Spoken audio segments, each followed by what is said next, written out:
जय हिंद फ्रेंड्स। तो हम पढ़े थे शिक्षा विज्ञान के कुछ टॉपिक। तो आज भी अपन शिक्षा विज्ञान के कुछ टॉपिक के साथ आए हैं। तो आज बेसिकली कौन कौन से टॉपिक देखने वाले हैं, आज अपन हल्का हल्का से जानकारी लेने वाले हैं। ब्लूम है, मोरिसन है, हंट है, इनके बारे में जानकारी लेने वाले हैं। इन विद्वानों ने बेसिकली शिक्षण के उद्देश्यों को सेपरेट करने का काम करा है, शिक्षण के उद्देश्यों को क्लासीफाई करने का काम करा है, जिनके बारे में अपन देखने वाले हैं। तीनों को कंपेयर करके पढ़ने वाले हैं और थोड़ा सा अपन जानकारी लेने वाले हैं चिंतन के बारे में, बोध के बारे में, स्मृति के बारे में। ये बेसिकली चिंतन, बोध और कुछ चिंतन है, पहले ज्ञान, कुछ स्मृति है, उसके बाद बोध है, उसके बाद चिंतन है। इन तीनों पर ही बातचीत करते हैं क्रमशः। ब्लूम है, मोरिसन है, हंट है, इन तीनों पर ही बातचीत करते हैं। तो इन तीनों ने जो भी सोपान वगैरह दिए, इन तीनों ने जो भी बेसिकली कॉन्सेप्ट दिए ना, उन कॉन्सेप्ट में बेसिकली आज कंपैरिजन करने वाले।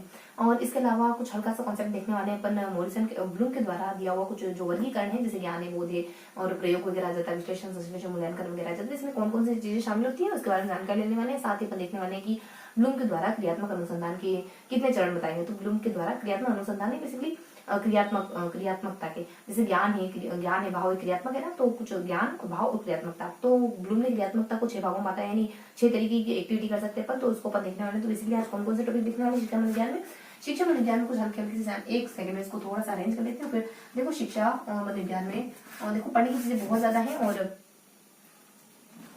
समय का थोड़ा सा अभाव है। तो शिक्षा मनोविज्ञान में आज कौन कौन से टॉपिक देखने वाले, बेसिकली आज 3 टॉपिक को कवर करने वाले हैं। वो 3 टॉपिक कौन कौन से यहाँ पर अपन देखेंगे। बोध, स्मृति आ जाएगा, स्मृति है, उसके बाद बोध वगैरह है, उसके बाद चिंतन वगैरह है। इन तीनों में अंतर करने वाले हैं और फिर अपन ब्लूम का वर्गीकरण पढ़ने वाले हैं। ब्लूम का वर्गीकरण जो कि क्या है, ज्ञान है, बोध है, प्रयोग वाला।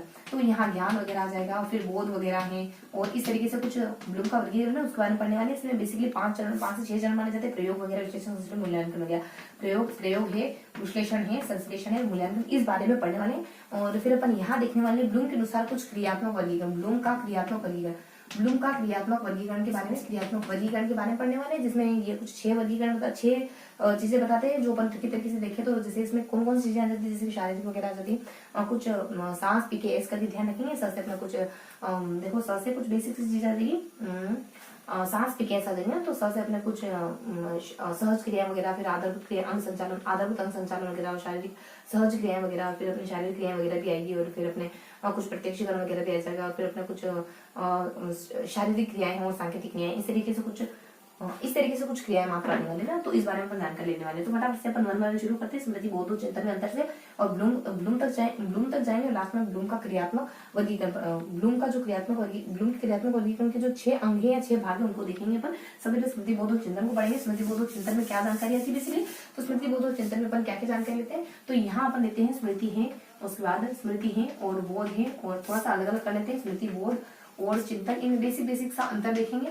तो बेसिक सा अंतर क्या होगा, तो अगर अपन देखें तो स्मृति में क्या आता है, बोध में क्या आता है, चिंतन में देखो स्मृति में विवेक की जरूरत नहीं होती है और यहाँ पर विवेक मुक्त है, यहाँ विवेक रहित है, यहाँ विवेकहीन है, यहाँ विवेक मुक्त है, तो नहीं, इतनी जरूरत नहीं है। लेकिन यहाँ पर विचार विवेक युक्त है, मतलब कि विवेक की बहुत ज्यादा जरूरत, विचार विवेक के लिए में विचार, तो यहाँ पे विचार युक्त है, विचार की बहुत ज्यादा जरूरत होती है। इसमें ज्ञान नहीं आता है, सिर्फ इसमें ज्ञान प्लस क्रिया आ जाता है, ज्ञान प्लस क्रिया। जबकि इसमें ज्ञान आता है, क्रिया आती है, बल्कि इसमें ना कुछ ज्ञान, क्रिया और ज्ञान और क्रिया है। उसमें तो कुछ चिंतन युक्त चीज आएगी। ज्ञानात्मक, इसमें ज्ञानात्मक प्लस क्रियात्मक, इसमें चिंतन युक्त मुद्दा आएगा और चिंतन युक्त चीजों को रखा जाता है। और देन इसमें बता देते हैं कि इसमें तथ्य वगैरह आते हैं और इसमें व्याख्या वगैरह आ जाती है और इसमें ना तथ्य आते ना व्याख्या आती, बल्कि कुछ अपने देखो तथ्यात्मक जानकारी इसमें आती है, इसमें व्याख्यात्मक और इसमें चिंतनपूर्ण जानकारी, चिंतन युक्त, जिसमें आपको चिंतन करना पड़े, ऐसी जानकारी आएगी इसमें। और फिर अपने कुछ बेसिक बातें आती है कि इसका वस्तुनिष्ठ तरीके से अवलोकन हो सकता है, स्मृति का इसका भी वस्तुनिष्ठ तरीके से हो सकता है, इसका निबंधात्मक तरीके से अवलोकन हो सकता है। और यहाँ अधिगम कैसा होता है, तो यहाँ अधिगम संकेत के रूप में या फिर श्रृंखला के रूप में होता है। यहाँ अधिगम कुछ अंतर्दृष्टि और यहाँ देखो समस्या समाधान से होता है, यहाँ अंतर्दृष्टि से हो जाता है, तो एक कुछ अपने संबंध से हो जाता है, संबंध है और कुछ अंतर्दृष्टि वगैरह आ जाएगा और यहाँ अपने समस्या समाधान आएगा बेसिकली। और फिर अपन देखने वाले हैं कुछ समस्या समाधान आएगा और कौन कौन से चरण बच जाते हैं। और तो फिर अपने बुद्धि देखो, यहाँ बुद्धि की जरूरत होती है नहीं होती, मतलब बुद्धि का इससे कोई अनिवार्य संबंध नहीं है, जो अच्छे से आपके लिए जरूरी नहीं है कि बहुत बुद्धिमान है। और यहाँ बुद्धि से प्रत्यक्ष संबंध है, यहाँ सृजनात्मकता से संबंध है। और फिर कह देते हैं अपन कितने हो गए, कुछ 1 2 3 4 5 6 अंतर है। देखो यहाँ प्रतिपादक कौन है, स्मृति के प्रतिपादक अपने ब्लूम है, यही कहते हैं सबसे पहले ब्लूम है उसके बाद यहाँ अपने मोलिसन वगैरह आ जाते हैं और देन अपने यहाँ हंट वगैरह आ जाते हैं। और ये आधार क्या है, देखो कुछ कुछ आधार है। देखो एक ट्रिक ध्यान रखेंगे कि पाव कब, देखो पाव तो यहाँ आ जाएगा पाव, और कब पाव कब खाया, तो बहुत दिन हो गए पाव खाए में, तो देखो पी से क्या आ जाएगा, पी से कुछ अपने एक पी से मतलब बे से है, और ए से देखो ए से फिर यू से उद्देश्य वगैरह आता है ना, यू से तो उद्देश्य वगैरह आ जाता है। और फिर अपने कुछ कक्षा का माहौल कैसा होगा, यहाँ कक्षा का माहौल बहुत निष्क्रिय होगा, यहाँ आलोचनात्मक होगा, और यहाँ पर विवादास्पद हो जाएगा, यहाँ पर विवादास्पद हो जाएगा। और फिर एक और ज्ञान में वापस से बताते हैं, तो ज्ञान की संरचना कैसी होगी, तो यहाँ उद्दीपन वाली होगी, उद्दीपन अनुक्रिया वाली ज्ञान की संरचना होगी। और यहाँ ज्ञान की संरचना होगी आपकी कुछ उद्दीपन अनुक्रिया वाली होगी। और यहाँ ज्ञान किस रूप में आएगा, तो यहाँ देखो उद्दीपन अनुक्रिया हो जाएगी, और यहाँ चिंतन करके कोई बात आती है। और यहाँ ज्ञान किस रूप में होगा, बेसिकली यहाँ उद्दीपन अनुक्रिया, देन देखो इसके कुछ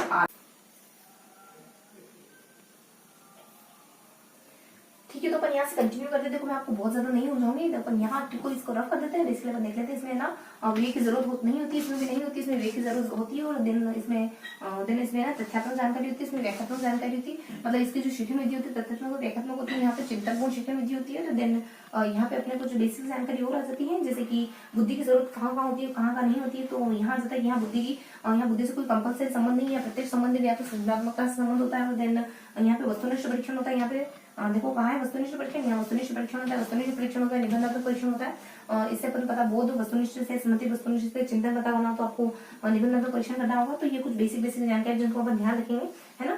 तो ये कुछ बेसिक जानकारी आती है। तो इस तरीके से कुछ हल्की सी बातें हैं इनमें, यानी स्मृति में, बोध में और चिंतन में कुछ बेसिक से डिफरेंस है। तो ये हमने पढ़ लिया। अब अपन देख लेते हैं बेसिक जानकारी जो किससे रिलेटेड है।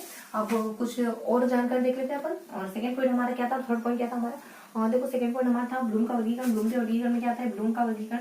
तो ब्लूम का वर्गीकरण, तो ब्लूम के वर्गीकरण में क्या इन्फॉर्मेशन गिवन, इसमें आ जाता है अपने ज्ञान है, तो इसमें अपने ज्ञान वगैरह आ जाता है और बोध वगैरह आ जाता है। फिर अपने कुछ प्रयोग वगैरह आ जाएगा, प्रयोग है, और उसके बाद अपने विश्लेषण है और कुछ संश्लेषण है, और देन कुछ मूल्यांकन है। ज्ञान में सारी चीजें ज्ञान करना है, परिभाषा प्रत्यक्षीकरण है, कुछ अपने अभिज्ञान करना है, मतलब कि परिभाषा याद करना है, पहचान करना है, और प्रत्यास्मरण है, प्रत्यभिज्ञान है, अभिज्ञान है, पहचानना, सूची बनाना, सारणी बनाना, ये सारी चीजें इसमें आती है। और बोध में आ जाता है, जैसे कि चीजों में संबंध खोजना आ जाता है, फिर कुछ अनुमान लगाना आ जाता है, संबंध खोजना, अनुमान लगाना, और फिर अपने कुछ उल्लेख करना वगैरह आ जाता है। जैसे यहाँ संबंध है, अनुमान है, उल्लेख है, सारी अनुमान है, अनुमान ध्यान रखेंगे, अनुमान करना, उल्लेख करना वगैरह आ जाता है। और देन यहाँ क्या आता है, चीजों में तुलना करना, संबंध में कुछ सामान्यीकरण करना है, औचित्यकरण करना है, और तुलना करना, अंतर करना, विभेद करना, और ये सारी चीजें आ जाती है। देन प्रयोग में क्या आता है कि कुछ जैसे कि प्रयोग में बेसिकली प्रैक्टिकल करना है ना,